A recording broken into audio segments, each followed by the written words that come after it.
Je suis en présence de Cécile et Franck qui œuvrent depuis un grand nombre d'années à trouver des réponses concrètes et réalistes sur tous les aspects qu'offre l'univers des relations humaines. Autour du livre de Franck, Les larmes du Bouddha, projet d'éveil et de souveraineté intérieure, et un autre ouvrage en co-construction actuellement, Cécile et Franck tentent d'apporter une vision éclairante sur la relation et son pouvoir de transformer notre réalité actuelle. Nous allons aborder aujourd'hui le thème. C'est quoi la lune de miel dans le couple? Pour moi, la lune de miel, c'est un moment très particulier dans l'expérience de la relation. Euh, à la fois, c'est un moment idéalisé et qui se produit par le fait qu'une expérience très particulière se met en place dans le jeu du lien et dans le jeu amoureux du lien. Ça veut dire que c'est comme si, en fin de compte, chaque individu trouvait le, une certaine clé de, de désécocentrage momentané dans la procédure amoureuse. C'est-à-dire, en fait, je suis attiré par quelqu'un et je vais rentrer dans le lien, et on en parlait aussi dans la vidéo précédente, en me mettant dans l'attention à l'autre. C'est-à-dire, en fait, c'est comme si je vivais un état étrange de déségocentrage pour prendre soin de l'autre, pour être attentif à l'autre, pour être, dans la qualité de présence dans le lien à l'autre.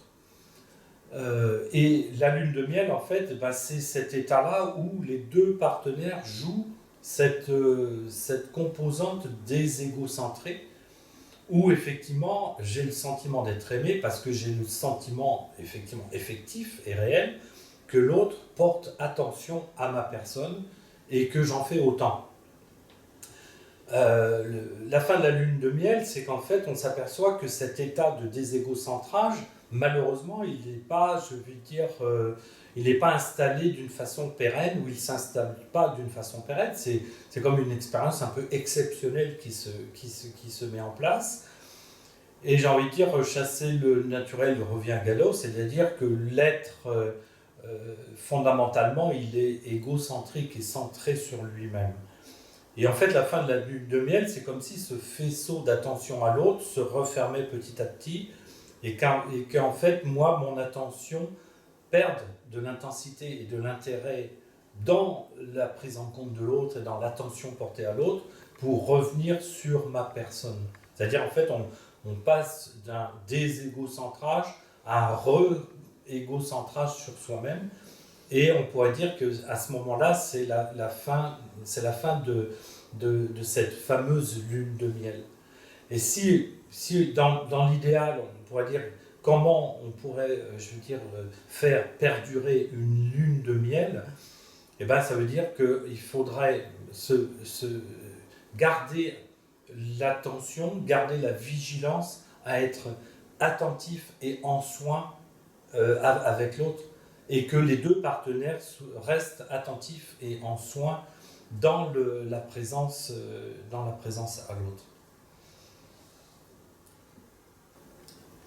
Alors, ça nous amène aussi à imaginer que dans cet espace de lune de miel, on sent que tous les filaments, en fin de compte, sont en accordance avec l'autre personne, toutes les affinités sont en accordance avec les personnes, et qu'à un moment donné, effectivement, s'il y a cette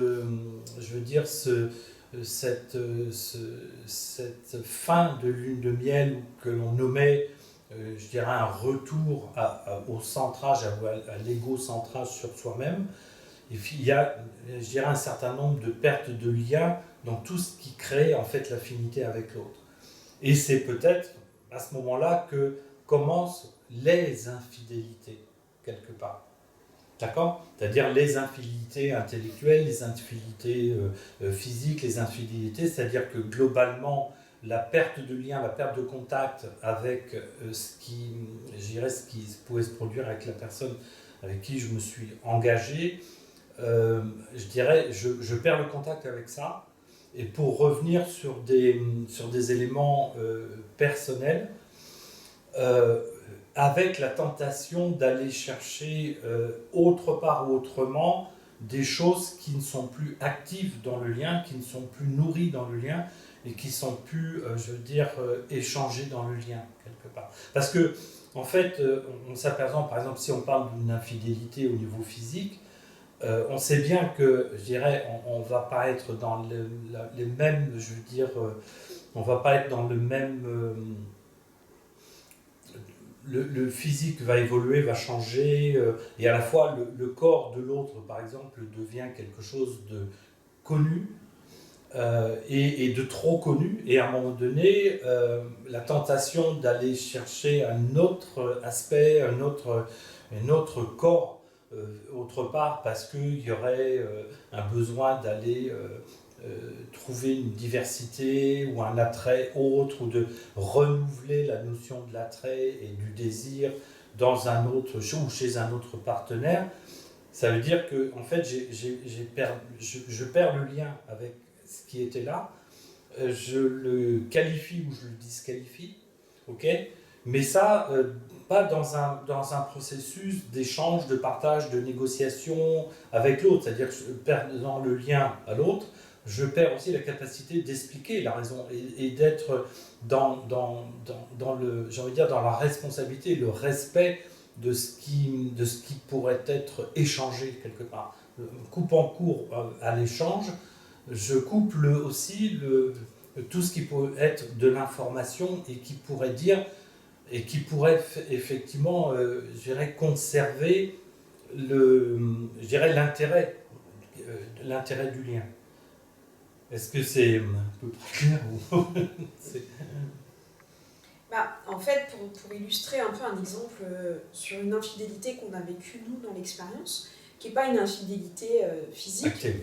Non, c'était plutôt pour expliquer les faits, en fait, Franck avait un lien avec une femme et en fait, ils avaient un peu une forme de séduction, un peu d'adolescent entre eux. Et ils avaient vécu une expérience avant notre rencontre, voilà, vous étiez rencontrés de lien. Et moi, j'arrive du coup dans le lien avec Franck et j'observe que le lien avec cette femme est toujours présent en fait, un peu sous forme d'adolescence, un flirt adolescent. Et moi, j'assiste à ça en présence et j'interpelle Franck du coup sur le fait que j'observe ça et que je sens que c'est pas ajusté pour moi de l'observer en fait. Et c'est là où je lui dis, si c'est un besoin pour toi de vivre ça, c'est ok. Je veux dire, peut-être qu'il a besoin d'aller au bout de l'expérience. Maintenant, j'ai pas envie d'être présente à ça. Et c'est là où je suis en respect de moi-même, tout en étant en lien avec lui. Et donc là, pour Franck, et c'était intéressant parce que ça a mis à jour cette notion d'anecdote. Oh, c'est une anecdote. Non, ce n'est pas une anecdote, c'est une information. C'est là où on fait référence sur la culture de l'inconfort et l'anecdote. Et là, il a eu le courage de regarder en fait concrètement à l'intérieur de lui, effectivement, quelle est l'information qu'il avait dans cette interaction avec cette femme. Et là, il a reconnu effectivement qu'il assouvissait un besoin qu'il n'avait pas vécu adolescent, etc. Et puis, en ayant pris conscience de ça et en l'accueillant, sans jugement, en fait, spontanément, ça s'est arrêté, quoi. Et du coup, tu as réussi à avoir une clarté dans ce lien-là. C'est pas ce que je lui demandais, hein. Il pouvait vivre l'expérience. Mais du coup, moi, j'étais pas témoin de quelque chose qui me semblait décalé par rapport à la qualité de notre lien, en fait. Donc, à la fois, c'est vrai que le fait d'être avec quelqu'un va orienter et organiser un certain faisceau d'expériences dans lequel je vais pouvoir trouver des attraits. Le sujet qui nous intéresse, c'est le sujet de l'infidélité. C'est-à-dire qu'en fait, on peut imaginer que la vie est un espèce d'immense magasin de confiserie dans lequel il y a une multitude, une foultitude je veux dire, d'attirance et d'attrait sur une foultitude de choses. Est-ce que je vais pouvoir avoir accès à tout ce qui est tentant? Est-ce que je me donne le droit?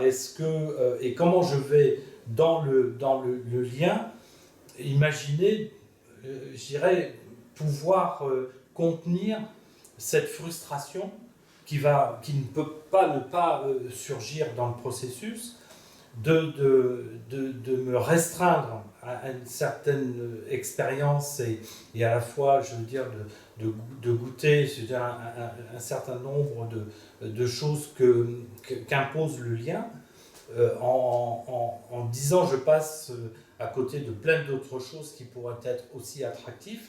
Et en fait, la grande question, c'est comment je gère ça, comment je gère cette frustration, comment je vais me positionner dans le fait d'avoir à gérer cette immanquable frustration quelque part. Moi, j'ai pas spécialement la réponse parce que à la fois ça amène aussi sur l'idée de quelles sont mes priorités. Et si mes priorités dans l'incarnation, bien sûr qu'il y a plein de choses tentantes, dans le monde de la forme et de l'incarnation, il y a plein de choses qui sont tentantes. Ok, mais il n'y a pas que le monde de la forme, c'est-à-dire c'est aussi le rapport et mon lien avec le monde, je dirais, de la forme et de toutes ces friandises qui seraient tentantes vers lesquelles je pourrais aller. L'idée, c'est de dire, est-ce qu'il y a aussi un intérêt d'être en vie, d'être dans la matière, d'être dans le monde matériel, je dirais, avec des attraits qui ne soient pas de l'ordre du matériel. Et là, ça nous amène aussi sur un terrain spirituel, c'est-à-dire qu'est-ce que je vais mettre dans la priorité, en priorité dans mon expérience dans le monde de la matière. C'est-à-dire, je suis effectivement dans le monde de la matière, mais j'ai aussi, je veux dire, une perspective d'une expérience spirituelle, entre guillemets, d'une expérience qui soit, qui puisse, je veux dire, m'élever vers quelque chose qui me fasse transcender le plan de la matière et qui puisse résoudre aussi la notion de tentation, la notion de frustration. La tentation, elle y sera. Donc, ce que je dois gérer, c'est la frustration. Ok, c'est-à-dire la frustration par rapport à toutes les tentations qui sont là et qui me tendent les mains et auxquelles je peux dire oui ou non, ou des tentations auxquelles je n'aurai jamais accès et qui créeront obligatoirement une frustration. Donc c'est comment je gère ça à l'intérieur de moi, qui gère ça à l'intérieur de moi et quelle dimension de moi gère ça à l'intérieur de moi. D'accord ? Au niveau de la personnalité, ça me semble très compliqué de gérer ça et d'échapper à ce rendez-vous implacable de la frustration. Ok. Par contre, au niveau, effectivement, quelque chose de beaucoup plus élaboré et qui m'amène une autre vision, une autre réalité, une autre dimension, peut-être non concrète, non matérialisée, non densifiée, c'est-à-dire ce qu'on pourrait appeler effectivement la nature de l'esprit qui voit ça, qui regarde ça, et qui n'est pas en train de vouloir jouer l'expérience de la tentation, l'expérience de la frustration. D'accord ? C'est très philosophique ce qu'on est en train de dire, c'est très métaphysique ce que l'on est en train de dire. Mais je veux dire, ça organise aussi une réalité pour tous les humains à l'incarnation, qui est celle de pouvoir, pas juguler, parce que ce qui est jugulé obligatoirement va ressortir à un moment donné, c'est comment je transcende la frustration. Et pour, on va dire, illustrer concrètement au travers de notre relation, en fait, avec Franck, on vit une certaine expérience avec un contexte, des limitations, on va dire, temporaires qui peuvent évoluer. Et en fait, qu'est-ce qui fait qu'il n'y a pas forcément de tentation d'aller chercher ailleurs, etc. C'est parce que je suis comblée de la quête que j'ai avec lui. C'est-à-dire, je me sens dans un espace avec lui où je peux m'écouter en profondeur, ressentir en profondeur, partager ce que je vis en profondeur, et que pour moi, il est là le fait d'être comblé, en fait. Plus que dans la matière, en fait. Plus que, voilà, pour le moment, on ne gagne pas des milliers des cents, on ne part pas en voyage, voilà, on n'a pas tous ces attraits-là, mais ça, notre relation répond à quelque chose de prioritaire et essentiel pour moi, qui est que je peux être qui je suis, traverser ce que j'ai à traverser, exprimer ce que j'ai à exprimer, et que ça, sincèrement, bah c'est le besoin et c'est l'expérience que je veux vivre pleinement, en fait. Donc après, que les autres curseurs soient moindres, du coup, je suis pas... Enfin, l'infidélité n'est plus un problème, du coup, pour moi. Enfin, actuellement, en tout cas. L'infidélité, c'est la réponse à une frustration. C'est la réponse à un désir non comblé. C'est tout ça. À la fois, ça, pour chacun, en fin de compte, on met je dirais, le curseur d'intérêt là où on le souhaite, là où on est, dans sa compréhension du monde, dans la compréhension de l'expérience que l'on vit sur Terre. Et à la fois, plus on a cette culture de la conscience que, je veux dire, on est dans un monde fini, où il y aura plein de finitudes, où il y aura plein de deuil à faire, où il y aura plein de mots fins à écrire sur pas mal de choses. Ça veut dire que il y a quelque chose qui cherche au fond de nous-mêmes un espace, une compréhension, une intelligence, un rapport au monde où il n'y a pas ce sentiment de finitude. Ça nous ramène bien évidemment sur une démarche qu'on pourrait qualifier de philosophique ou de spirituelle, c'est-à-dire le monde de la matière, bah, il est fini, il a un début, une croissance, un apogée, un déclin, et tout est petite mort. Donc si on a cette culture-là, de la vision de toute cette petite mort-là, on sait qu'on doit être prudent sur la façon dont on va s'investir sur toutes les tentations terrestres qui amèneront aussi des deuils et donc des pleurs, des souffrances et des finitudes d'une façon ou d'une autre.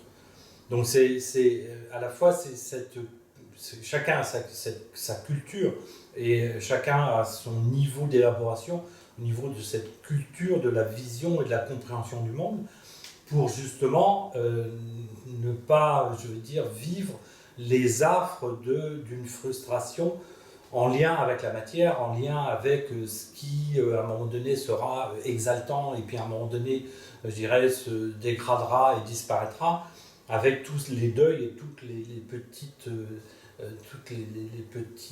comment dirais-je, séparations et que l'on aura à faire de tout ce monde-là, quoi.